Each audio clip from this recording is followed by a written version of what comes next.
आज BSTV पर सुबह 6 बजे से ही महा कवरेज लगातार जारी है। मतगणना से जुड़ी पल पल की अपडेट हम आप तक पहुंचा रहे हैं। खबरों का सिलसिला हम आगे बढ़ाएंगे। किस दिग्गज की क्या स्थिति है, कौन कहां से आगे चल रहा है, इसकी अपडेट लगातार हम आप तक पहुंचा रहे हैं। और बता दें कि सीएम शिवराज सिंह चौहान ने जो रुझान सामने आए उसको लेकर खुशी जाहिर की है। उन्होंने बीजेपी की बढ़त पर खुशी जाहिर की है। मतगणना के बीच सीएम शिवराज सिंह चौहान ने ट्वीट किया है और ट्वीट के जरिए उन्होंने बता दें कि अपनी खुशी जाहिर की है। सीएम शिवराज सिंह चौहान ने ट्वीट किया है और लिखा है कि कार्यकर्ताओं को उन्होंने शुभकामनाएं दी हैं और साथ ही लिखा है कि बहुमत के साथ सरकार बनेगी। तो मुख्यमंत्री शिवराज सिंह चौहान ने यह दावा किया है, ट्वीट किया और उन्होंने बहुमत के साथ सरकार बनने का दावा किया है। साथ ही कार्यकर्ताओं को भी उन्होंने शुभकामनाएं दी हैं। तो बता दें कि मतगणना के बीच सीएम शिवराज सिंह चौहान ने ट्वीट किया। जिस तरीके के रुझान सामने आ रहे हैं, उन रुझानों को देखते हुए सीएम शिवराज सिंह चौहान ने सभी कार्यकर्ताओं को बधाई दी है। साथ ही ये बड़ा दावा किया है कि बीजेपी बहुमत के साथ सरकार बनाएगी।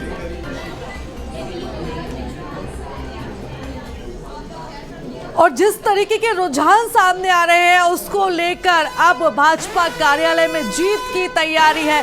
जश्न का माहौल जो है वो भाजपा कार्यालय में देखा जा रहा है। तो रुझान में बीजेपी आगे चल रही है और इसको लेकर अब जश्न की तैयारी बीजेपी ने कर ली है। प्रदेश भाजपा कार्यालय को फूलों की मालाओं से सजाया गया है और लगातार बड़े नेताओं के आने का सिलसिला भी शुरू हो गया है। और कुछ ही देर बाद मुख्यमंत्री शिवराज सिंह चौहान, केंद्रीय मंत्री ज्योतिरादित्य सिंधिया बीजेपी कार्यालय पहुंच जाएंगे। जिस तरीके के रुझान सुबह से ही बीजेपी के पक्ष में आ रहे हैं उसको लेकर तमाम कार्यकर्ताओं में जोश देखा जा रहा है। बधाई का दौर जो है वो भाजपा कार्यालय में शुरू हो गया है। तो एक्सक्लूसिव तस्वीर हम आपको इस वक्त BSTV पर दिखा रहे हैं। भाजपा कार्यालय की तस्वीरें आप देख रहे हैं जहां पर जश्न की तैयारी शुरू हो चुकी है। फूल मालाओं से बीजेपी दफ्तर को सजाया जा रहा है और यहां पर सभी बड़े नेताओं के पहुंचने का जो सिलसिला है वो थोड़ी ही देर में शुरू हो जाएगा। तो हाथ में कमल का फूल लेकर तमाम कार्यकर्ता यहां पर जश्न मनाते हुए नजर आ रहे हैं। तो मध्य प्रदेश भोपाल कार्यालय से तस्वीरें हम आपको दिखा रहे हैं जहां पर जश्न की जो तस्वीरें हैं वो देखी जा रही हैं। तो BSTV पर ये एक्सक्लूसिव तस्वीरें जहां पर जो दिग्गज नेता है वो आपस में एक दूसरे को मिठाई खिलाते हुए भी नजर आ रहे हैं। VD शर्मा को हमने आपको दिखाया जहां पर हितानंद शर्मा भी मौजूद थे और आपस में वो एक दूसरे को मिठाई खिलाते हुए नजर आ रहे हैं।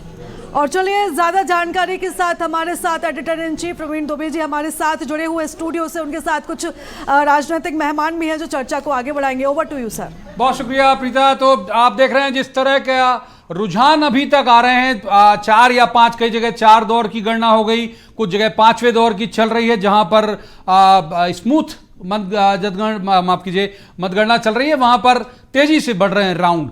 लेकिन आप स्क्रीन पर देख रहे होंगे 154 के आसपास बीजेपी को लीड है। नतीजे बेशक अभी तक कहीं नहीं आए लेकिन कई जगह लीड इतनी ज्यादा है कि क्या आगे जाके कोई बदलेगा ऐसी गुंजाइश कम ही दिखती है। आपने देखा, हमारी सहयोगी प्रीता ने भी आपको दिखाया भी कि बीजेपी दफ्तर को फूल मालाओं से सजाया जाने लगा। इसका मतलब उन्हें भी पता है लीड के लिहाज से कि अब बहुत ज्यादा फेरबदल नहीं होगा। तो एक बड़ी और चौंकाने वाली जो फिगर हैं वो दिख रहे हैं अभी तक स्क्रीन में।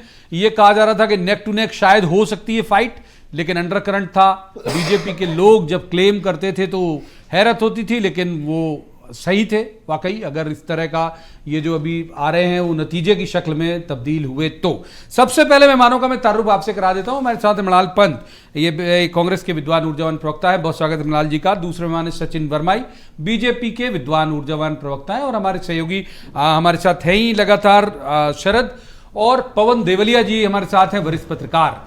उनका भी स्वागत है, सभी का स्वागत है। शुरुआत कर लेते हैं मृणाल जी से। मृणाल जी, क्या चल गया? अब आपसे तो यही पूछना पड़ेगा कि क्या चल गया आपकी नजर में भाजपा का? नहीं, हमारी दृष्टि में तो अभी भी किसी निर्णायक निष्कर्ष पर पहुंचने के लिए समय है। कई जगह दूसरा राउंड और तीसरे राउंड की ही गणना चल रही है। अधिकांश सीटों पर मतों का अंतर कितना है इस बात की भी जानकारी नहीं है।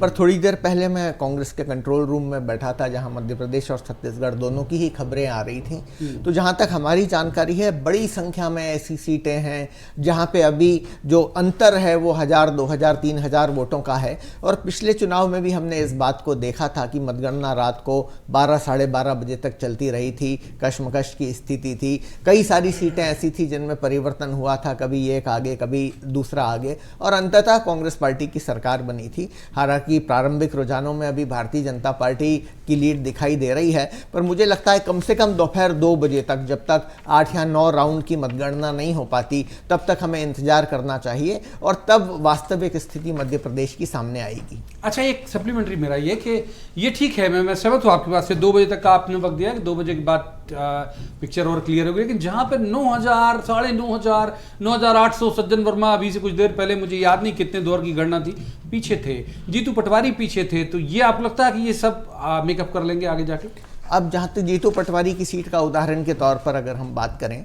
तो राऊ विधानसभा क्षेत्र ऐसी है जिसमें आधा ग्रामीण क्षेत्र है और एक बड़ा हिस्सा शहरी क्षेत्र का है। वो जो 4 वार्ड शहरी क्षेत्र के हैं वो हमेशा से ही भारतीय जनता पार्टी को भारी बहुमत से लीड दिलाते रहते हैं अपने वार्डों में। पिछले 2 चुनाव में भी जब भी जीतू पटवारी चुनाव जीते हैं, शुरुआती 5, 6, 7 राउंड में जब इन शहरी क्षेत्रों की पेटियां खुलती थीं, और मुझे तो याद है कि उनके पहले चुनाव में वो 18,000 वोट से पीछे थे और अंततः चुनाव जीतकर सामने आए। तो हर विधानसभा क्षेत्र की एक पिक्यूलियर स्थिति है कि क्षेत्र की पेटियां पहले खुलती हैं, किसकी बाद में खुलती हैं, उस पर बहुत कुछ निर्भर करता है। इसलिए कम से कम 10 राउंड होने तक, जो मुझे उम्मीद है कि 2 बजे तक अभी वॉकओवर नहीं दे रहे हैं आपको, तब स्थिति साफ होगी। सचिन जी, हम इंतज़ार करेंगे इनका, और जो ट्रेंड है वो बिल्कुल अभी आपको अगर आधे घंटे में ये ट्रेंड जो है ये सेट हो जाएगा। और जो लीड दिख रही है, जो लीड दिख रही है वो कंक्लूसिव लीड की तरफ हम जा रहे हैं। हम 150 सीटों का जो हमने एक टारगेट लिया हुआ था, हमेशा से भाजपा बोलती आई कि हम 150 पार, तो हम 150 के पार अभी दिख रहे हैं और हम ये समझते हैं कि यही जो लीड है ये सेटल हो जाएगी आधे घंटे में। मतलब ये इसी स्तर का रहेगी या फिर थोड़ा बहुत कम बढ़ हो सकता है? अभी देखिए, स्क्रीन पे अभी दिख रही है हम 150 के आसपास ही रहेंगे, और ये जो लीड दिख रही है यही जो है कंक्लूसिव लीड बन जाएगी। एक बार पवन जी को इन करते हैं। पवन जी, क्या चल गया? वही जो मैंने बणाल जी से पूछा, ये लाडली लक्ष्मी का जादू है, एमपी के मन में मोदी, मोदी के मन में एमपी का जादू है, किस चीज़ का जादू है ये जो अभी तक हम देख रहे हैं स्क्रीन पर? प्रवीण जी, अभी जो जिस तरह के रुझान आ रहे हैं उसको देखने से ये लगता है कि अभी 2-3 बजे तक तो एक तो इंतजार करना होगा। दूसरा, जो लाडली लक्ष्मी का जो एक कहना चाहिए ट्रम्प कार्ड था, वो हमें लगता है कि भारतीय जनता पार्टी की एंटी इनकम्बेंसी को रोक लिया है, ऐसा लग रहा है जो रुझान देखते हुए। लेकिन मुझे लगता है कि कांग्रेस की भी वैसी तैयारी नहीं थी जिस तरह से भारतीय जनता पार्टी के 2 अलग अलग धड़ों ने की थी। तो मुझे लगता है कि भारतीय जनता पार्टी की रणनीति एक तरह से अभी तो फिलहाल कामयाब होती दिख रही है। और हम अगर ग्रास रूट पे बात करें तो जैसे जो बड़े मार्जिन से अभी प्रत्याशी आगे चल रहे हैं भारतीय जनता पार्टी के, उनके नाम लगभग हारने वालों की सूची में थे। हाँ। मुझे लगता है कि भारतीय जनता पार्टी एक क्लियर मेजॉरिटी से सरकार बना लेगी। एक बार शरद का रुख करते हैं, बहुत महत्वपूर्ण सवाल लेके जाएंगे। शरद, हम देख रहे हैं अभी तक ये जितने दौर की भी हुई, मैं फिर से कह रहा हूं कि हम चूंकि यहां बैठे तो हमें दौर मतगणना का पता नहीं चल पाता, लेकिन जितने दौर का भी हुआ तो जो बड़े नाम दिल्ली से आए वो सब आगे दिख रहे हैं। नरेंद्र तोमर आगे दिख रहे हैं, प्रहलाद पटेल आगे दिख रहे हैं, लेकिन फग्गन सिंह कुलस्ते बहुत मार्जिन से, लगभग 9000 के मार्जिन से पीछे हैं। इसे कैसे देखते हैं? एक और संभवतः कोई ब्रेकिंग आई, रोक लेता हूं शरद को। ये ब्रेकिंग है, 4 राज्यों की मतगणना में 3 राज्यों में बीजेपी को बढ़त, और मध्य प्रदेश, छत्तीसगढ़ और राजस्थान में बीजेपी आगे। ठीक है, तो ये हम लगातार दिखाई रहे थे। शरद जी, बात आई करिए। बिल्कुल, देखिए जो सवाल आपका था उस सवाल में उस वक्त की बड़ी खबर, जहां 4 राज्यों में मतगणना जारी है और 3 राज्यों में बीजेपी को बढ़त है। मध्य प्रदेश, छत्तीसगढ़, राजस्थान में बीजेपी आगे निकल चुकी है और यहां पर केवल एक ही राज्य है तेलंगाना, जहां पर कांग्रेस आगे चल रही है। यानी कि 3 बड़े राज्य, मध्य प्रदेश, छत्तीसगढ़, राजस्थान, यहां पर बीजेपी आगे चल रही है। जहां पर सुबह से जिस तरीके के रुझान सामने आ रहे थे, रुझान आने का जैसे ही सिलसिला शुरू हुआ वैसे ही यह अनुमान लगाया जा रहा था कि यहाँ पर बीजेपी को भारी बढ़त मिल सकती है। लेकिन अगर छत्तीसगढ़ की बात करें तो एक बड़ा उलटफेर यहाँ पर सामने आया है। एक चौंकाने वाला जो परिणाम है वो छत्तीसगढ़ से निकलकर सामने आया है। लगातार एग्जिट पोल में मध्य प्रदेश और राजस्थान में बीजेपी आगे बताई जा रही थी, लेकिन छत्तीसगढ़ में कांग्रेस को आगे बताया जा रहा था। लेकिन जैसे ही सुबह से रुझान आने शुरू हुए, चौंकाने वाले जो आंकड़े हैं वो छत्तीसगढ़ से सामने आए। लगातार हमारे साथ एडिटर इन चीफ स्टूडियो में मौजूद है Praveen sir, over to you. शुक्रिया प्रीता। शरद, वही सवाल जो मैं आपके पास लेके गया था, आपको क्या लगता है कि जब जिस तरह का हम स्क्रीन पे देख रहे हैं 154, 155, इसका मतलब है कि डाक मत पत्र से लेके और अभी तक की 3, 4, 2 जितने भी दौर की गणना हुई उसमें लीड कर रही है बीजेपी बहुत सारी जगह। कुलस्ते के लीड नहीं कर पाने की वजह, हालांकि पिछला बार वो निवास की सीट हार गई थी बीजेपी। बिल्कुल, और संभवतः ये वजह हो सकती है क्योंकि वो ट्राइबल का इलाका है, और जब ये नाम तय किए गए जैसा कि आप कह भी रहे थे, तो उसमें से कई सारे नेता तो ऐसे थे कि जिनको ये भरोसा ही नहीं हुआ कि उनको विधानसभा का जो चुनाव है वो लड़ना पड़ सकता है, और शायद उनकी जो तैयारियां थी वो इस हिसाब से नहीं थी कि वो विधानसभा स्तर पर तैयारी करते और वहाँ पर जो उनकी स्थिति है उसको मजबूत कर पाते। तो एक ये वजह हो सकती है। लेकिन जहां तक बात जो पवन जी बात कर रहे थे कि जिन नामों के बारे में अपन कह रहे थे कि वो पीछे हो सकते हैं, वो जो आगे हैं वो आगे हो सकते थे, तो उनको उनमें अगर देखें तो बीजेपी की जो स्ट्रेटजी है उस स्ट्रेटजी में जब कहते हैं कि अगर कोई किसी चुनाव के बारे में अगर आप बात करें तो जो माफ कीजिए किसी मैच के बारे में बात करें तो जब फेवर में अगर मैच कोई होता है तो उस मैच के फेवर में सारी बातें उनके फेवर में जाती हैं। और बीजेपी ने जो अपनी पूरी स्ट्रेटजी तैयार की उसमें देखें तो लास्ट आखिरी के जो एक ब्रेकिंग आई शरद, देख लेते हैं। प्रीता बोलिए। बिल्कुल, और इस वक्त की बड़ी खबर छिंदवाड़ा से, जहां पर चौथा राउंड पूरा हो चुका है और चौथे राउंड के साथ यहां पर कांग्रेस बढ़त बनाए हुए है। कांग्रेस प्रत्याशी कमलनाथ, पीसीसी चीफ कमलनाथ 10,135 मतों से आगे चल रहे हैं। छिंदवाड़ा सहित सभी 7 सीटों पर कांग्रेस लगातार बढ़त बनाए हुए है। तो छिंदवाड़ा जो कि कांग्रेस का गढ़ है और यहाँ पर कांग्रेस बढ़त बनाए हुए है। Over to you sir. शुक्रिया प्रीता। और एक और मैं बता देता हूं भाई, गोपाल भार्गव भी आगे चल रहे हैं, बाकी के जो बीजेपी के नेता हैं वो आगे चल रहे हैं। तो शरद आप कुछ बोल रहे थे, बताइए। जी बिल्कुल, मैं यही कह रहा था कि ये जो रुझान है अगर हम इन्हीं को नतीजे मान के चलें तो देखेंगे कि बीजेपी की जो स्ट्रेटजी रही वो सब कामयाब होती दिख रही है। उदाहरण के लिए आप देखें मंत्रिमंडल का विस्तार आखिरी वक्त में किया गया, 3 मंत्री शामिल किए गए। ये कहा जा रहा था कि भाई इसकी क्या जरूरत है 3 मंत्रियों को शामिल करने की, जब आचार संहिता लगने वाली थी। ये भी कहा गया कि महीने भर के मंत्री होंगे, वो शामिल किए गए। दूसरी बात ये कही जा रही थी कि क्योंकि लंबे वक्त की सरकार हो गई है, एंटी इनकम्बेंसी हो सकती है, संभव है कि कुछ मंत्रियों के जो टिकट हैं वो काट दिए जाएं, लेकिन ऐसा नहीं हुआ। सिर्फ 3 जो मंत्री थे केवल उनके ही टिकट काटे गए और पूरा लगभग पूरा जो मंत्रिमंडल है मौजूदा सरकार का वो इस वक्त में 3 नामों को छोड़ने के बाद चुनाव लड़ रहा है। तो वो जो फैसला लिया गया, कहीं ना कहीं बीजेपी को हो सकता है कि कोई ऐसा फीडबैक हो या उनको ये लगता हो कि अगर एंटी इनकम्बेंसी है भी तो भी हम इन चेहरों को मैदान में उतारेंगे और वो मैदान में रहे, और उन्होंने कहीं ना कहीं चुनाव लड़ा। तो वो जो सारे फैसले लिए गए और फिर उसके बाद में जो कैंपेनिंग में हमने देखा, कैंपेनिंग में एक मुख्यमंत्री का जो चेहरा भी पेश नहीं किया गया। उन्होंने कहा कि सामूहिक तौर पर जो चुनाव है वो लड़ा जाएगा। क्षेत्रवार जो नेता हैं, नरेंद्र सिंह तोमर को ग्वालियर चंबल में हम देखें, प्रहलाद पटेल बुंदेलखंड के इलाके से देखें, मालवा में कैलाश विजयवर्गीय जी, तो इन जगहों पर राकेश सिंह, अगर महाकौशल की हम बात करें, उन सबको चुनाव लड़वाए गए। तो वो भी चुनाव लड़े, मंत्रिमंडल के चेहरों को भी टिकट दिए गए। और फिर जो कैंपेनिंग थी वो प्रधानमंत्री नरेंद्र मोदी के फेस पे की गई, जैसा कि आप कह भी रहे थे कि एमपी के मन में मोदी, वो कैंपेनिंग रही। लाडली बहना, हालांकि ये कहा जा रहा था कि एक गेम चेंजर साबित होगी, तो फिर भले ही आखिरी वक्त में कहें, लेकिन बीजेपी ने फिर लास्ट तक भी उसको एक तरीके से ओन करने की कोशिश की कि शायद ये फैक्टर भी उनकी जीत में निर्णायक हो सकता है और उसको फायदा मिल सकता है। तो सारी ही बातें, भले ही जो काउंटर जो अनुमान लगाया जा रहा था कि एंटी इनकम्बेंसी होगी, लेकिन मंत्रिमंडल के सभी चेहरों को टिकट दे दिए। लास्ट वक्त में ये कहा गया कि जब मंत्री बनेंगे 1 महीने के लिए तो क्या काम करेंगे, लेकिन मंत्रिमंडल का विस्तार किया गया। सांसदों को टिकट दिए गए तो ये कहा गया कि वो तो सांसद हैं, क्षेत्रों में गए नहीं, लेकिन उनको भी टिकट दिए गए, चुनाव लड़वाए गए। तो ये जो सारी स्ट्रेटजी थी वो कहीं ना कहीं लगता है गुजरात की तरह बीजेपी की सोची समझी रणनीति थी, जिसके शायद जो रुझान एक है। छोटा सवाल जरूर ले लेते हैं मलाल जी से, फिर छत्तीसगढ़ चलेंगे, हमारे सहयोगी वहां भी है।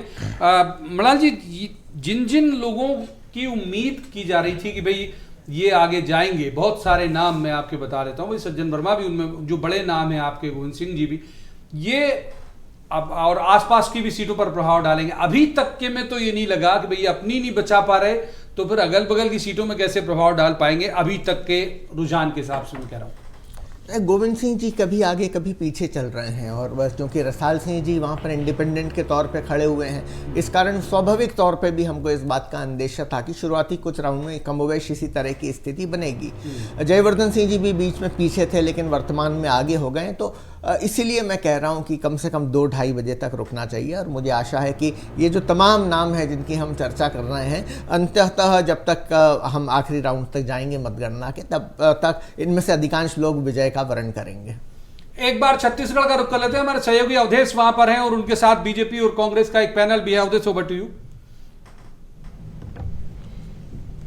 सर देखिए, कुल मिला के पहले अपडेट दे दे कि राजधानी पे सबकी निगाहें टिकी होती है और रायपुर के 7 सीटों में बीजेपी इस वक्त लीड कर रही है। चौंकाने वाले जो लीड है रायपुर उत्तर ग्रामीण का जिसका जिक्र जरूर करना मैं चाहूंगा कि रायपुर उत्तर एक ऐसा सीट माना जा रहा था जहां पे बीजेपी को हार का समीकरण या बीजेपी जीतेगी ये कोई भी नहीं कर रहा था, लेकिन पुरंदर मिश्रा 8000 वोटों से वहां आगे चले हुए बीजेपी के प्रत्याशी है। रायपुर पश्चिम से राजेश मुड़र 6376 वोटों से आगे है। विकास उपाध्याय पे कांग्रेस ने फिर से दांव लगाया था, संसदीय सचिव है वो, लेकिन वो पीछे चल रहे। सबसे बड़ी बात यह है कि अगर कांग्रेस शहर के 4 में से एक सीट जिसे जीता हुआ मान रही थी रायपुर ग्रामीण, पंकज शर्मा सत्यनारायण शर्मा के राजनीतिक विरासत को वो आगे बढ़ाने के लिए मैदान में उतरे थे। मोतीलाल साहू 9000 वोटों से आगे हैं, तो ये बड़ा 2 सीटों का रायपुर उत्तर रायपुर ग्रामीण 2 सीटों के जो अब तक के रुझान है वो चौंकाते हैं। धनंजय जी, इस पे क्या कहेंगे आप? पहली टिप्पणी आपकी इस पे। देखिए अवधेश जी, जिस प्रकार से अभी जो रुझानें प्राप्त हो रही है, और अभी मैं समझता हूं कि जो मतगणना होनी है वो लगभग 18 राउंड पे कहीं पे होना है, कहीं पे 20 राउंड पे होना है, कहीं पे 24 राउंड पर होना है। तो शुरुआती जो रुझान है उसमें जरूर भारतीय जनता पार्टी बढ़त दिखाई हुई है, लेकिन हमें पूरा विश्वास है कि जैसे जैसे मतगणना के आगे बढ़ते जाएंगे तो निश्चित तौर पर जो कांग्रेस ने जो लक्ष्य निर्धारित किया हम उस दिशा में आगे बढ़ेंगे और एक पूर्ण बहुमत के साथ यहाँ सरकार बनाएंगे। लेकिन रायपुर शहर के देखिए बहुमत क्या होगा धनंजय जी, बहुमत के आंकड़े तक जाएंगे नहीं, लेकिन जो कांग्रेस का लक्ष्य 75 था उससे काफी पीछे कांग्रेस दिखाई पड़ रही है अभी। देखिए मैंने कहा ना कि अभी ये शुरुआती राउंड है, ये रुझान है, और इस वजह इस प्रकार से रुझान जो मिलते हैं, क्योंकि छत्तीसगढ़ में भारतीय जनता पार्टी कांग्रेस से कभी कमजोर नहीं आका है, क्योंकि जो 15 साल सत्ता में भाजपा यहाँ पे रही है उनके भी वोटर्स थे, उसके भी समर्थक थे। 2018 की अगर आप गणना करते हो, चुनाव के अगर विश्लेषण करते हो, तो हर विधानसभा क्षेत्र में भारतीय जनता पार्टी को भी 30-35 हजार वोट तो मिले ही है। ऐसा तो नहीं कि भारतीय जनता पार्टी जीरो रही है। तो इस रुझानों को लेकर हम अभी नहीं कह सकते, लेकिन जो आगे जो गणना होगी उसके बाद स्पष्ट हो जाएगा कि पुनः यहाँ पे छत्तीसगढ़ में कांग्रेस की सरकार बनेगी। और रायपुर शहर की जो 7 सीटों की हम बात कर रहे हैं, तो उसमें निश्चित तौर पर देखेंगे जहां पिछले बार जितने सीटें जीते थे उससे ज्यादा सीटें मैं जीतेंगे। ठीक है, ममता जी क्या आपका कमेंट होगा? 7 की 7 सीट के न केवल रायपुर बल्कि प्रदेश की टैली पे निगाह डाली जाए तो बीजेपी बहुमत के उस जादुई आंकड़े से काफी आगे इस वक्त रुझानों में दिखाई पड़ रही है। 55 सीटों के साथ बीजेपी आगे चल रही है। ममता जी कमेंट करें। निश्चित ही भारतीय जनता पार्टी ऐसी पार्टी है जो राष्ट्र के साथ खड़ी है, जो देश के साथ खड़ी है, राष्ट्र हित वाली पार्टी है, और इसलिए यहाँ के लोग जो कांग्रेस की नीतियों से, कांग्रेस के जो नीति थी उनसे काफी त्रस्त थे। शराबबंदी का मामला हो, चाहे अपराध का मामला हो, चाहे भ्रष्टाचार का मामला हो, तो उससे बिल्कुल जनता त्रस्त थी, और इसलिए भारतीय जनता पार्टी के कार्यकर्ता ने काफी मेहनत किया और उनके दम पे और मोदी जी की गारंटी के दम पे छत्तीसगढ़ में भारतीय जनता पार्टी की सरकार निश्चित ही बनेगी। ठीक है, बाबूलाल जी भी हमारे साथ जुड़े, वरिष्ठ पत्रकार है। बाबूलाल जी बहुत स्वागत है बीएसटीवी पे आपका। सबसे तेज और सटीक नतीजों के साथ बीएसटीवी अपने दर्शकों तक पहुंचा हुआ है। बाबूलाल जी, अब तक के परिणाम पे या रुझान पे क्या कुछ कहेंगे? जो शुरुआती रुझान है, बीजेपी 55 सीटों के साथ लीड कर रही है, कांग्रेस 33 सीटों के आसपास नजर आ रही है। बाबूलाल जी देखिए, बहुत से राउंड अभी बाकी हैं, कमोबेश जो है आगे पीछे का जी स्थिति गणित चल रही है। तो जब 10 राउंड हो जाएंगे, कम से कम 8-10 राउंड के बाद जो है एक पूरी पिक्चर जो है समझ में आने लगेगी।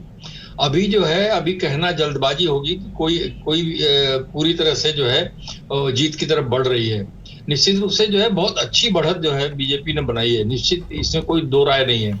जो माना नहीं जा रहा था, जो समझा नहीं जा रहा था, उतनी टक्कर जो है वो भारतीय जनता पार्टी इतने राउंड तक में देती हुई दिख रही है। मतलब शुरुआती दौर में अगर 4 राउंड में अगर ये स्थिति बनती है तो निश्चित रूप से कहीं ना कहीं उनको गेन हो रहा है, और जो 13 सीट पर अटकी हुई थी वो बहुत आगे बढ़ते हुए दिखाई दे रही है। निश्चित जो हम कह सकेंगे वो 8 राउंड के बाद में हम कुछ कह पाएंगे कि हाँ कोई दिशा एक बन गई है।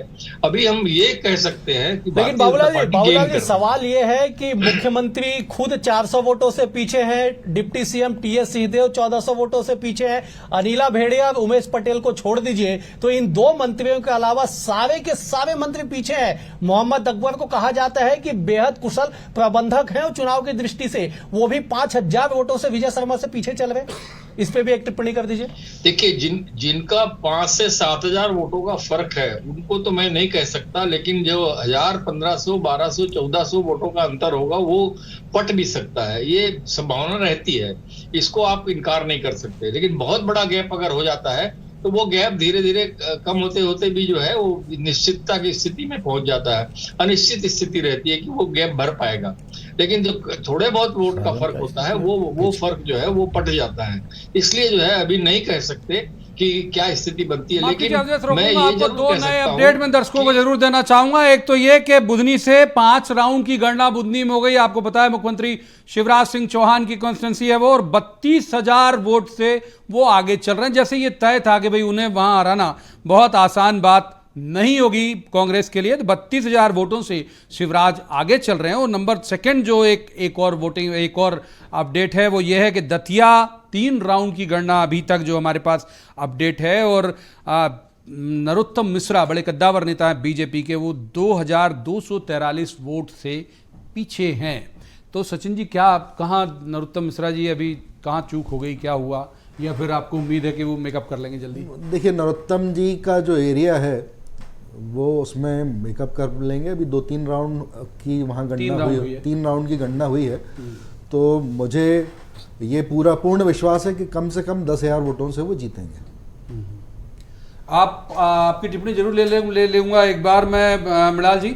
नरसिंहपुर जरूर हम यहाँ जिक्र कर लेते हैं कि जो बहुत मतलब बड़े मार्जिन से सभी आगे चल रहे हैं। सबसे कम मार्जिन अगर मैं कहूँ इसी वाले उसमें 4 दौर की गणना के बाद वो 9,800 प्रहलाद पटेल का है। बाकी सब चल रहे हैं, आपके एक सीट छोड़ दें वो आपके लिए तो बाकी सब, जबकि कहा जा रहा था कि नरसिंहपुर में ठीक करोगे आप लोग। तो एक सीट पर कांग्रेस की टिकट के वितरण के बाद परिवर्तन हुआ था नरसिंहपुर जिले में, और उस परिवर्तन की सीट के कारण निश्चित तौर पे जिनको कांग्रेस के एक उम्मीदवार को पहले पार्टी ने टिकट दिया था वो भी मैदान में निर्दलीय के तौर पे हैं, तो स्वाभाविक तौर पे उसका असर थोड़ा सा आसपास की सीटों पे हो सकता है। हम मान सकते हैं कि कांग्रेस का कार्यकर्ता भी पसोपेश में रहा हो, पहले किसी का चुनाव प्रचार शुरू कर दिया और उसके 2 दिन के अंतराल के बाद नया टिकट आ गया, तो एक कन्फ्यूजन की स्थिति निर्मित हुई है। एक ये कारण मुझे प्रारंभिक तौर पे नज़र आता है। दूसरा एक कारण यह है कि नरसिंहपुर ज़िले में जिनकी आप बात कर रहे हैं 10,000 वोट की लीड की, उनका एक जातिगत आधार बहुत बड़ा आधार है, और उस जातिगत आधार का हो सकता है कि कुछ उनको फ़ायदा मिलता हुआ दिखाई दे। लेकिन बाकी की जो 2 सीटें हैं उस पर मैं विश्वास के साथ कह सकता हूं कि जैसे जैसे मतगणना आगे बढ़ेगी तो कांग्रेस पार्टी के उम्मीदवार जो लीड प्रारंभिक तौर पे दिखाई दे रही है इसको कवर करेंगे, और शायद हम 2-2 के स्कोर पे या फिर 3-1 के स्कोर से नरसिंहपुर हो सकता है कि कांग्रेस के पक्ष में जाता दिखाई। पवन जी, एक जो बात है कि अगर हम 5 हिस्से में शुरू से ही एमपी को बांट के हम समीक्षा करते रहे, ग्वालियर चंबल एक आध को छोड़ के लीड कर रही है बीजेपी, विंध्य पिछले बार भी लीड किया, इस बार भी लीड कर रही है, बुंदेलखंड पिछली बार ठीक थी कांग्रेस, इस बार बीजेपी बहुत अच्छे से लीड कर रही है, महाकौशल वहां लीड कर रही है, 1-2-3 सीटें छोड़ दो। तो क्या लग रहा है आपको कि बिल्कुल एक सुनामी की शक्ल में अभी तक के जो रुझान है वो तो ये बता रहे हैं? देखिए प्रवीण जी, कांग्रेस में एक जो परंपरा रही है कि जो जैसे ही चुनाव आता है टिकट देने के बाद प्रत्याशी को उसके हाल पे छोड़ दिया जाता है, और भारतीय जनता पार्टी एक रणनीति बनाती है, अपने प्रत्याशियों से बार बार बातचीत करती है कि उसको किस तरह के वातावरण की जरूरत है, किस नेता की आवश्यकता है, कि जाति के नेता की आवश्यकता है। हमें लगता है कि भारतीय जनता पार्टी पूरी चक्रव्यूह की जो जिस तरह से रचना होती है उस तरह से चुनाव लड़ती है और उसको कामयाबी उसी हिसाब से मिल रही है। जैसे कि देख रहे हैं, लगातार अपन बात कर रहे थे कि बिंदे में तो आधा होना चाहिए, लेकिन हमें कमलेश्वर पटेल भी जो है सियांवल से बहुत पीछे चल रहे हैं, जबकि उनकी विनिंग सीट थी वो। ऐसी कई कद्दावर नेता हैं जो लगभग कांग्रेस के पीछे चल रहे हैं। तो मुझे लगता है कि जहाँ जो 5 भागों की आप बात कर रहे हैं, ग्वालियर चंबल बेल्ट में ये माना जा रहा था कि सिंधिया के जाने के बाद से उनके खिलाफ जो एंटी इनकम्बेंसी है वो उसका लाभ कांग्रेस को मिलेगा। तो मुझे लगता है कि कांग्रेस ने केवल वो जो एंटी इनकम्बेंसी की जो हवा चल रही थी या बात चल रही थी उसको उसके हाल पे छोड़ दिया। मिल रही है कि नहीं मिल रही है, कैसे मिलेगी, इस पे कोई प्लानिंग नहीं की, कोई रणनीति नहीं बनाई।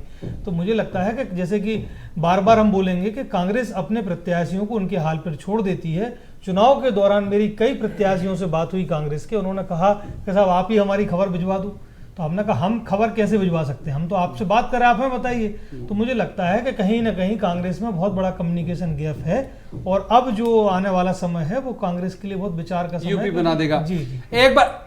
एक बार हम ये बात जरूर कर लेते हैं कि एक जिक्र हम कर रहे थे कि क्या बागी, क्या दूसरी पार्टी के लोग बहुत खेल बिगाड़ेंगे। आप देखिए सिंगरौली मेयर बन गई, आपकी लगा कि भाई बहुत ठीक ठाक कर रहे होंगे, अभी 5वें नंबर पे हैं, 5वें या 4थे नंबर पे अभी तक जितने दौर की गणना हुई है वो, मैं बिल्कुल ये कह नहीं रहा हूं कि हाँ ये मैं नतीजा सुना रहा हूं आपको, लेकिन जितने दौर की गणना हुई तब तक तो आप अगर मान ली वहां पे आपका माहौल बहुत अच्छा था तो पहले दूसरे दौर से वो झलकना चाहिए था।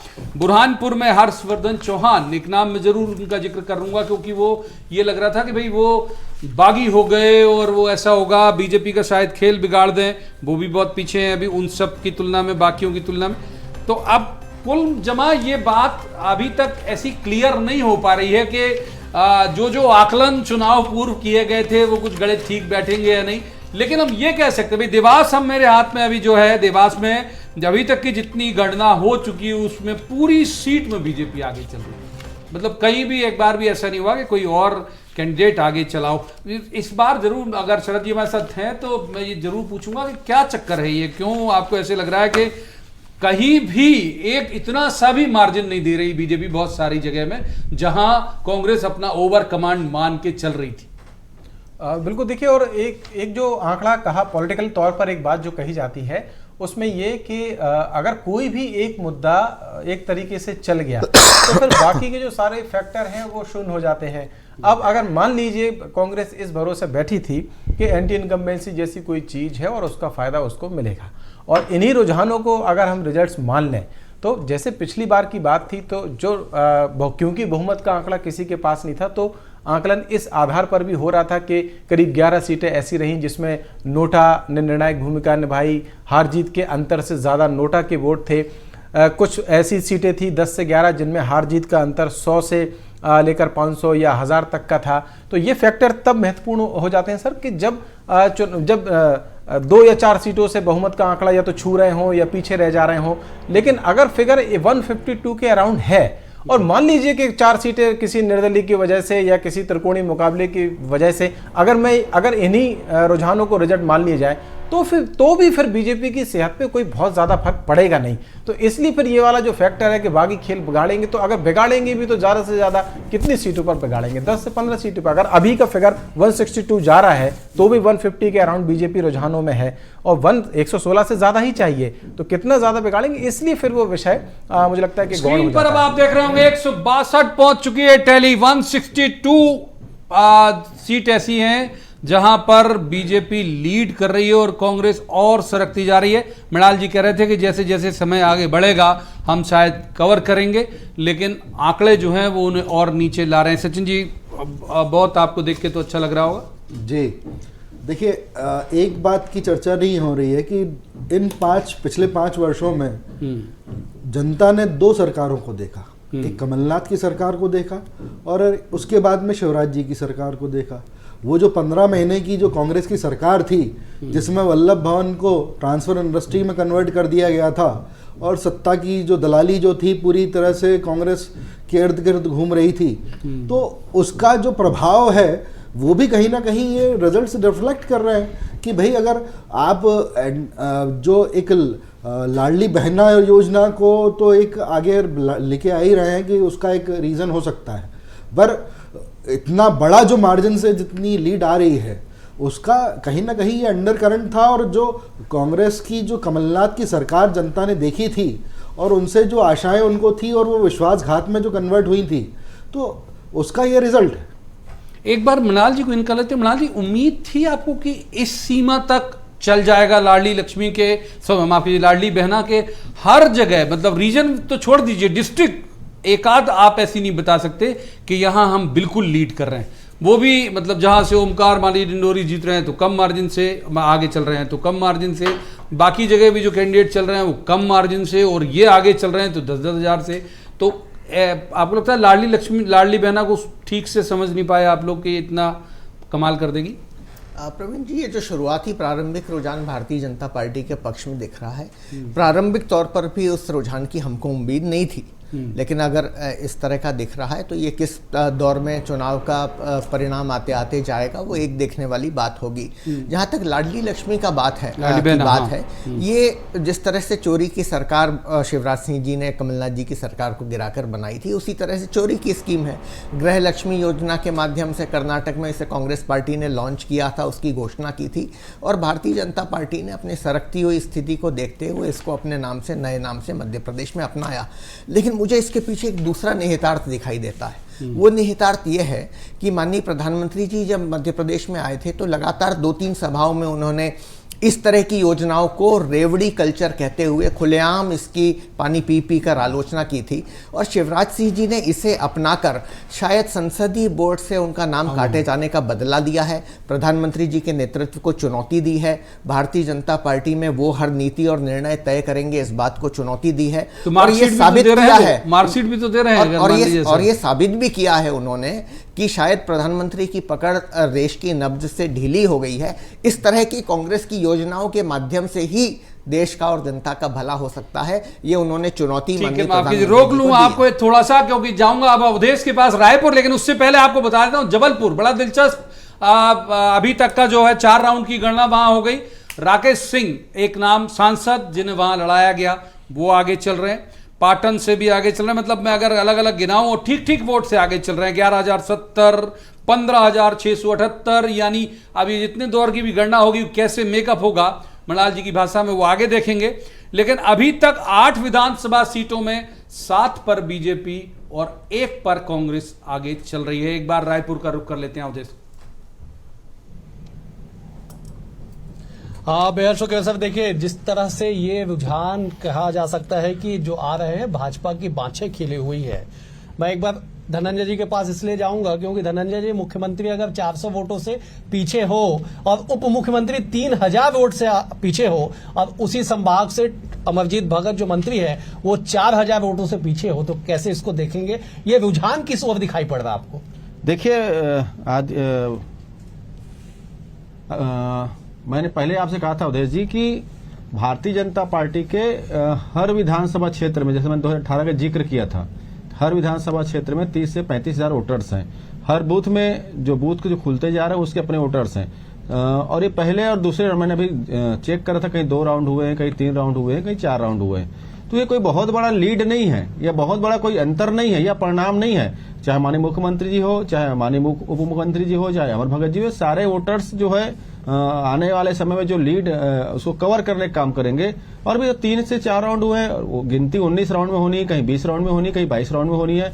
लेकिन जो रुझान अभी मिले हुए ये जरूर भारतीय जनता पार्टी के पक्ष में बता रहा है। मैं रोकूंगा आपको, बड़ी खबर आ गई है। मुख्यमंत्री भूपेश बघेल 164 वोटों से आगे हो गए हैं। बड़ी खबर पाटन विधानसभा से दे इस वक्त कि मुख्यमंत्री भूपेश बघेल जो लगातार पीछे चल रहे थे, पहले राउंड में वो 187 वोटों से आगे थे, लेकिन दूसरे, तीसरे और चौथे राउंड में वो लगातार पिछड़ते गए थे।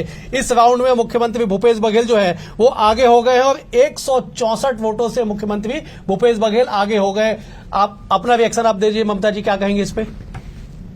इसी से समझ में आ जाता है जब मुख्यमंत्री होते हुए 100 वोट, 200 वोट से आगे, 164 वोट से आगे हैं, अभी 400 वोट से पीछे चल रहे हैं, तो उनकी लोकप्रियता का ग्राफ क्या है? इतना छत्तीसगढ़ की जनता त्रस्त हो चुकी थी कांग्रेस से, महादेव हो, चाहे कोई भी मामला हो, लेकिन ममता जी, बबल ऐसा घोटाला नहीं हो। माना जाएगा कि बेहद शुरुआती रुझान है? अगर इसमें आप तमाम उन आरोपों को लेके आ जाएंगे आप काउंटिंग के दिन, जो पूरे चुनावी कैंपेनिंग में दिखा, तो वो अभी ये प्रभावित नहीं कर पाएगा? अभी तो बेहद शुरुआती रुझान। नहीं, आप देखिए ना 53 सीट का इनकी कथनी और करनी बोली। कल ही माननीय भूपेश बघेल जी का बयान था, 75 बोले थे, 57 बोले, उसका आंकड़ा को जस्ट अपोजिट कर दो, 75 में हम आएंगे। तो थोड़ा सा धरातल पे चल के बोलना चाहिए और धरातल पे रहना चाहिए। भारतीय जनता पार्टी एक ऐसा पार्टी है जो धरातल पे रह के काम करती है और बहुत बड़े दावे नहीं करती है, जो धरातल पे है वही बातें करती है। इसीलिए आपको ये रुझान देखने मिल रहे हैं कि 53 में अभी बीजेपी आगे है। ठीक है और धनंजय जी, निश्चित ही अंत में आप देखेंगे कि भारतीय जनता पार्टी की ही सरकार ठीक है। बनेगी। बाबूलाल जी, मैं आपके पास आऊंगा, लेकिन एक बार धनंजय जी से एक सवाल ले लेता हूं, बड़े नामों को लेके, बिग फेस को लेके। धनंजय जी, दीपक बैज पीछे, रविंद्र चौबे, मोहम्मद अकबर, शिव डहरिया, अनिला भेड़े आगे, लेकिन तमाम जो बड़े फेस है आपके, वो तब सभी पीछे चल रहे। मोहम्मद अकबर भी 6000 वोट से पीछे हो गए। अगर मैं लुंड्रा की बात कर लूं तो वहां पे प्रबोध मिंज जो है वो 20,000 वोट से पीछे आगे चल रहे हैं कांग्रेस के प्रत्याशी प्रीतम राम से। देखिए अवधेश जी, भी मैंने जैसे चर्चा आपसे शुरुआत की थी कि मुख्यमंत्री जी पीछे चल, आपने जैसे सवाल पूछा, उसके बाद तुरंत आपने ब्रेकिंग दिया कि मुख्यमंत्री जी आगे हो गए। बिल्कुल। तो स्वाभाविक सी बात है, मैंने कहा ये 1 राउंड, 2 राउंड, 3 राउंड की बात है। और मैंने एक बात हमेशा कई सारे चैनलों में बैठा था, मैंने कहा है हमने कभी भारतीय जनता पार्टी को कमतर नहीं आंका है। जैसे भारतीय जनता पार्टी कहती कांग्रेस मुक्त भारत, ये XYZ, हमने कभी नहीं कहा है। हमने कहा कि टक्कर हमेशा भाजपा के साथ होगी, यहाँ कोई तीसरा दल नहीं रहेगा। इसका कारण क्या था? क्योंकि हमको पता है कि हर विधानसभा क्षेत्र में भारतीय जनता पार्टी के पास 35 हजार वोटर्स हैं और उसके परिणाम है। हो सकता है शुरुआती जो बूथ में मतगणना में जो बूथ सामने आए हैं, हो सकता है उस बूथ में भारतीय जनता पार्टी के चाहने वाले लोग हों, उसके समर्थन के लोग हों क्या, लेकिन वहां देखेंगे अंतर कितना है, 100 से 150 वोट का। और भी भूपेश बघेल जी आगे हो गए। ऐसी परिणाम हर जगह आपको देखने को मिलेंगे। मैंने कहा इंतजार तो कीजिए 2 बजे तक का। देखिए एक और अपडेट, आप इंतजार की बात कर रहे हैं धनंजय जी, एक और अपडेट मैं दे दूं। अंबिकापुर से सुमित ने जो अपडेट दिया है कि डिप्टी सीएम TS सिंहदेव 5140 वोटों से पिछड़ गए हैं। बाबूलाल जी, आपका रिएक्शन इस पे?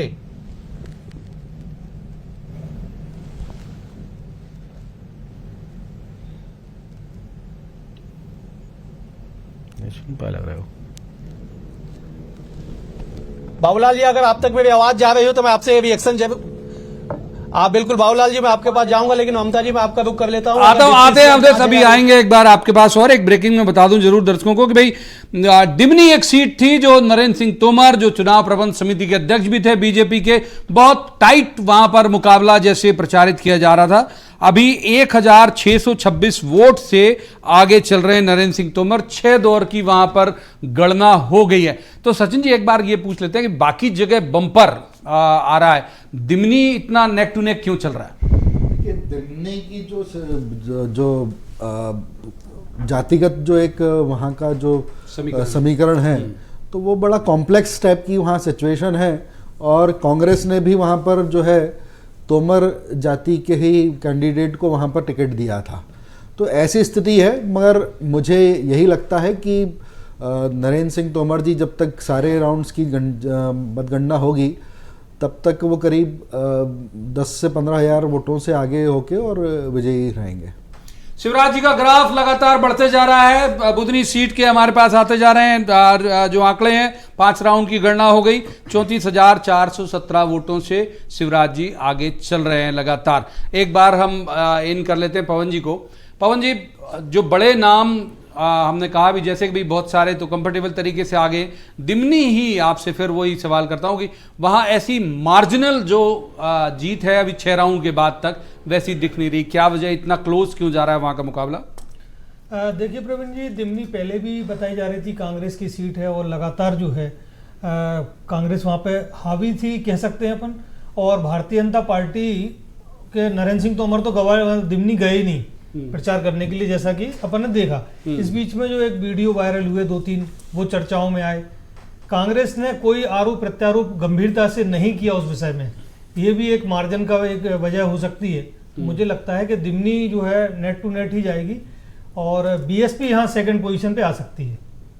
बिल्कुल, एक बार फिर से इन कर लेते हैं हम मृणाल जी को। मृणाल जी, आंकड़े बहुत ज्यादा 6 राउंड की हो गई लगभग गणना और बहुत ज्यादा बदल नहीं रहे आंकड़े। अभी कितनी होप आपको है और कोई खास इलाके जो आपने चिन्हित किए हो कि साहब यहां से हो सकता है कि बाजी पलटे? नहीं, आप प्रवीण जी, कई सारी जिलों की सीटों पर अगर हम जिलावार देखें तो जिलों के आंकड़े पूरी तरह से आए नहीं हैं। दूसरी बार पिछले चुनाव में भी ऐसी बहुत सारी सीट थी जहां पे भारतीय जनता पार्टी बड़े अंतर से जीतती थी। इस बार भी लगभग वही चीज़ दोहराई जा रही है और कमोबेश उन्हीं सीटों पर दोहराई जा रही है। पिछली बार भी जब कांग्रेस पार्टी की सरकार बनी थी तो उन चिन्हित सीटों पर सरकार बनी थी जो इन सीटों से, जहाँ पे बड़ा मार्जिन हमें भारतीय जनता पार्टी का दिख रहा है, इनसे अलहदा थी। कुछ सीटें जरूर ऐसी हैं जिस पे हमको उम्मीद थी कि इस बार हम भारतीय जनता पार्टी से वो सीटें छीनेंगे, लेकिन उनका सीट टू सीट अपडेट मैं अभी तक देख नहीं पाया हूं, तो उस पर कुछ कहना अप्रासंगिक होगा। लेकिन जब तक एक मोटे तौर पे 6-7 राउंड की गणना नहीं हो जाती, जिलेवार सीटों का पूरा रुझान हमें नहीं मिल जाता और बीच का अंतर कितना है इसका आंकड़ा नहीं आ जाता, तब तक कुछ भी कहना मुझे लगता है जल्दबाजी रहेगी। शरद, सहमत है आप मृणाल जी की बात से कि अब अभी भी कोई फेरबदल हो सकता है? ऐसा लगता तो नहीं है, क्योंकि जो रुझान है उनमें बढ़त बहुत ज़्यादा हो गई है। अंतर अगर देखें तो दुगने से भी ज़्यादा का है। तो ये जो फिगर चेंज हो पाएगा, अगर होगा भी तो कितना ज़्यादा होगा, क्योंकि ये बात हम जब पोस्टल बैलेट की गिनती हो रही थी तब से सुनते आ रहे हैं। अभी तो पहला दौर हुआ, अभी तो दूसरा दौर हुआ। उससे पहले अभिनव जी थे, उससे पहले संगीता जी थी, और उन्होंने यही उम्मीद की कि शायद अब हो जाए, शायद अब हो जाए, लेकिन राउंड टू राउंड जो गिनती है वो आगे बढ़ती जा रही है। और ये जो बढ़त है, जो हम पहले 130 था, फिर 150 पहुंचा, और अभी की टैली को अगर देखें तो 160 को भी पार कर गया है। बीजेपी का रुझानों की ही बात कर रहे हैं, तो ये कम होने के बजाय बढ़ रहा है। और जहां तक स्वाभाविक सी बात है कि अगर बीजेपी की बढ़त होगी तो कांग्रेस को माइनस में जाना ही पड़ेगा। तो वो ऐसा अब कौन सा राउंड आएगा जिसमें एकदम से निर्णायक चेंजेस हो जाएंगे, मुझे लगता है कि शायद बहुत ज़्यादा उम्मीद अब कांग्रेस को करनी नहीं चाहिए। लेकिन हालांकि फिर भी मैं ये कहूँगा कि ये रुझान है, इस बात से सहमत हैं। जब राउंड्स फाइनल होंगे, और अगर जैसा मैं कह रहा हूँ 160 161 का आंकड़ा है, इसमें से 40 सीटें अगर मान लीजिए क्या ऐसी हैं जिनमें 100 200 या 500 या 1000 वोटों का अंतर चल रहा हो, तब तो रिजल्ट्स कुछ आगे पीछे हो सकते हैं। लेकिन हम लीड देखें तो रामेश्वर शर्मा की 20,000 से ज्यादा लीड हो गई। पवन जी को एक बार इन कर लेते हैं, बहुत अच्छा एक दिलचस्प टॉपिक लेके जाएंगे। पवन जी, नर्मदापुरम 2 भाई लड़ रहे थे, बीजेपी आगे है वहां से। देवतालाब चाचा भतीजा, बीजेपी आगे है वहां से। टिमरनी चाचा भतीजा, बीजेपी आगे है वहां से। तो रिश्तों में भी जहां भी हुए आपस में दोनों के बीच मुकाबले, वहां बीजेपी आगे। आपकी टिप्पणी? देखिए, नर्मदापुरम में होशंगाबाद में 2 भाई जो चुनाव लड़ रहे थे, वो दोनों वरिष्ठ नेता हैं भारतीय जनता पार्टी के, और एक कांग्रेस से जाके चुनाव लड़े। मुझे लगता है कि अंदर की जो पारिवारिक स्थिति थी वो ये थी कि उन्होंने चुनाव को पूरी तरह न्यूट्रल छोड़ दिया था, क्योंकि बहुत परिपक्व थे दोनों भाई आपस में। तो जिस दिशा में भी हवा होगी, जिस पार्टी की होगी, हमें लगता है कि वो प्रत्याशी उस तरह मूव कर जाएगा, जीत जाएगा। जहां तक देवतालाब और टिमरनी की बात है, ये बहुत कसमकस के चुनाव थे, क्योंकि अभिजीत शाह और संजय शाह का बहुत ही ज्यादा नेट टू नेट पिछले 5 साल अभी 6000 वोट से आगे हैं अभी तक। 6 राउंड बाद संजय शाह, और 3700 यानी 4000 मान लीजिए से गिरीश गौतम आगे जी। तो टिमरनी में जो अजय शाह है, संजय शाह के बड़े भाई, उनको ये लगता था कि हमारी रियासत है और एक बार हमारी रियासत में हमारे बेटे को प्रतिनिधि के तौर पर चुनना चाहिए। तो पिछला 2018 का चुनाव लगभग वो 2200 वोट से हारे, और उसके बाद से अभिजीत लगातार सक्रिय थे, और उन्होंने परिवार में बैठ के तय भी किया कि संजय शाह वो सीट छोड़ के कोई दूसरी सीट पे चले जाए। तो संजय शाह का ये कहना था कि मैं क्यों सीट छोड़ूं, क्योंकि मैं 2008 से लगातार इस सीट पर विधायक बनता आ रहा हूँ। तो ये पारिवारिक स्थिति की जो थी वो बहुत चरम की थी। हमें लगता है कि इस परिणाम के बाद अब उनकी आपस में बैठने की भी स्थिति नहीं बनेगी। और देवतालाब की बात करें, विधानसभा अध्यक्ष गिरीश गौतम जहां चुनाव लड़ रहे हैं, वहाँ पद्मेश गौतम उनके भतीजे हैं। पिछले चुनाव में पद्मेश गौतम ने पंचायत के चुनाव में भी उनके बेटे को हराया था, तो तभी से ये माना जा रहा था कि पद्मेश गौतम जो है वहाँ के भावी प्रत्याशी होंगे कांग्रेस की ओर से। और जिस तरह की हम कह सकते हैं अभी जो आपके स्क्रीन पे जो दिखाया जा रहा है भारतीय जनता पार्टी का रुझान, वो सुनामी चली, और सुनामी में गिरीश गौतम भी हमें लगता है कि निकल जाएंगे। और जो परिवार की जो एक वो थी 3 सीटों की जो बात करें, वो तीनों भारतीय जनता पार्टी जीत लेगी। बसपा की बढ़त को मैं एक बार जरूर यहाँ चिन्हित कर देता हूँ कहाँ पे है, और फिर अवधेश की तरफ चलेंगे। सुमावली विधानसभा में बीजेपी तीसरे नंबर पर पहुंची, और बसपा 12,800 वोट से आगे, यानी अदल सिंह कंसाना को टिकट दिया था, वो अभी तीसरे नंबर पर है। अवधेश, अब आपके ओवर टू यू। बेहद शुक्रिया सर। देखिए, जो अब तक के रुझान है वो भाजपा की तरफ दिखाई पड़ रहे हैं। मैं बाबूलाल जी का रुख करूंगा, उस समय उनसे बातचीत नहीं हो पाई थी। बाबूलाल जी, लगभग 12 बजने को है, सूरज सिर पे चढ़ चुका है, तापमान बढ़ गया है, राजनीति का तापमान भी बीजेपी दफ्तर की ओर बढ़ा हुआ दिखाई पड़ रहा है। बाबूलाल जी कैसे कहेंगे इस पे, क्या कहेंगे आप? देखिए, मैं भी वही चीज दोहराऊंगा जो सभी प्रवक्ता दोहरा रहे हैं कि राउंड कम हुए हैं, अभी बहुत से राउंड बाकी हैं, बहुत सारा परिवर्तन देखने को आएगा। लेकिन एक जो परिदृश्य दिखाई दे रहा है वो भारतीय जनता पार्टी के पक्ष में दिखाई दे रहा है। छत्तीसगढ़ के अंदर में मध्य प्रदेश की स्थिति तो स्पष्ट हो ही रही है। तो उसमें मुझे ये समझ में आ रहा है कि मंत्रियों के प्रति लोगों को नाराजगी थी और टिकट बंटने में कहीं न कहीं थोड़ी सी चूक हुई है कांग्रेस से, तो जो उसका फर्क जो है वो दिखाई दे रहा है पहले शुरुआत के राउंड में। लेकिन ये परिवर्तन नहीं होगा ऐसा भी मैं नहीं कह सकता, क्योंकि मैंने पिछले चुनाव में देखा है बहुत सारे परिवर्तन जो है वो 8 राउंड के बाद में परिवर्तन कई सीटों पर हुए थे। लेकिन ये भी सही है कि जब 56 सीटों का फर्क बताया जा रहा है, 53 सीटों का फर्क बताया जा रहा है, भाजपा को 53 सीटें मिल रही बता रहे हैं, तो अगर फर्क पड़ा भी तो अगर 12-13 सीट का भी फर्क पड़ेगा तो ऑपरेशन लोटस का खतरा बढ़ जाएगा। निश्चित रूप से जो है ऑपरेशन लोटस की जो बात चल रही है उसके खतरे बढ़ेंगे। तो ये अभी की स्थिति अगर बनी रहती है तो भारतीय जनता पार्टी की सरकार भी बनाने की स्थिति बनेगी। लेकिन अगर परिवर्तन होता है, जो संभव है, क्योंकि राउंड ज्यादा नहीं हुए, तो संभव है, परिवर्तन संभव है, तो जो परिवर्तन होंगे उसके आधार पर जो कहा जा सकेगा लगभग 2 बजे के करीब जो है, 1:30-2 बजे के करीब जो स्पष्ट हो जाएगा कि सरकार किसकी बन रही है, उसके पहले जो है कहना थोड़ा जल्दबाजी हो जाएगी। जी। लेकिन बाबूलाल जी एक आंकड़ों के साथ मैं आपके पास आता हूं कि वाम विचार नेता हम 14,000 वोट से आगे, उसके बाद हम बात कर ली जाए अगर मोहम्मद अकबर 10,000 वोट से पीछे, अरुण साव 10,000 वोट से आगे, जसपुर में राय मुनि भगत 15,000 वोट से आगे, विष्णुदेव साय 7,000 वोट से आगे, पत्थलगांव में गोमती साय जो सांसद है 10,000 वोट से आगे। तो आगे पीछे का जो आंकड़ा है 10,000 के कमोबेश दिखाई पड़ रहा है, ये कितना परिवर्तित हो पाएगा? आपका अनुभव क्या कहता है इस पे? नहीं, मैंने पहले कहा कि हजारों में जो फर्क है वो फर्क बहुत कम कवर होगा, लेकिन जो सैकड़ों में फर्क है वो परिवर्तन हो सकता है।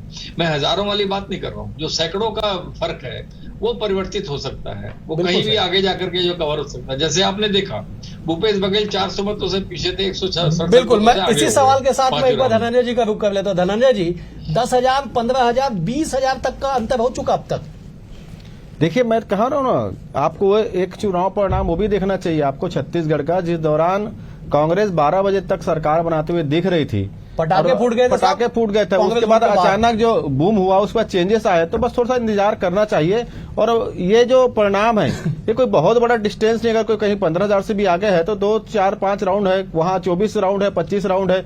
दूसरी बात, इस बार मतदाताओं की संख्या भी बढ़ी है, इस चीज को भी हमको ध्यान में रखना होगा कि जब 10,000 राउंड अगर गैप दिखता था उस दौरान मतदाता कितने थे, आज मतदाता कितने, हर विधानसभा क्षेत्र में आप देखेंगे इस बार लगभग 20 से 25,000 मतदाता बढ़े हुए हैं। तो मुझे नहीं लगता कि ज्यादा कोई अंतर है। और हम इंतजार करें, जहां पे 19 राउंड है, कहीं 20 राउंड है, कहीं 24 राउंड है, तो बहुत बड़ा गैप भी इसको नहीं माना जा सकता। लेकिन यह है कि शुरुआती रुझान में भारतीय जनता पार्टी थोड़ी सी बूम कर रही है, लेकिन हमें पूरा विश्वास है 2 बजे के बाद परिणाम पूरे उल्टे नजर आएंगे और कांग्रेस सरकार। ठीक है, ममता जी, क्या आप धनंजय जी की बात से सहमत हैं कि 2013 का जो परिणाम था, कांग्रेस भवन के बाद पटाखे फूट गए थे, ठीक उलट बीजेपी दफ्तर के बाद पटाखे फूटने शुरू हो चुके? शिखर ने हमें अपडेट दे दी है, क्या वो पटाखे की गूंज शांत होगी या वो आवाज और तेज हो जाएगा? ममता जी, देखिए, छत्तीसगढ़ में अब नहीं सही वो बदल के रही, वो ये जनता ने तय कर लिया है और कांग्रेस को मान लेना चाहिए कि उनकी हार तय है और छत्तीसगढ़ में भारतीय जनता पार्टी की ही सरकार बनेगी।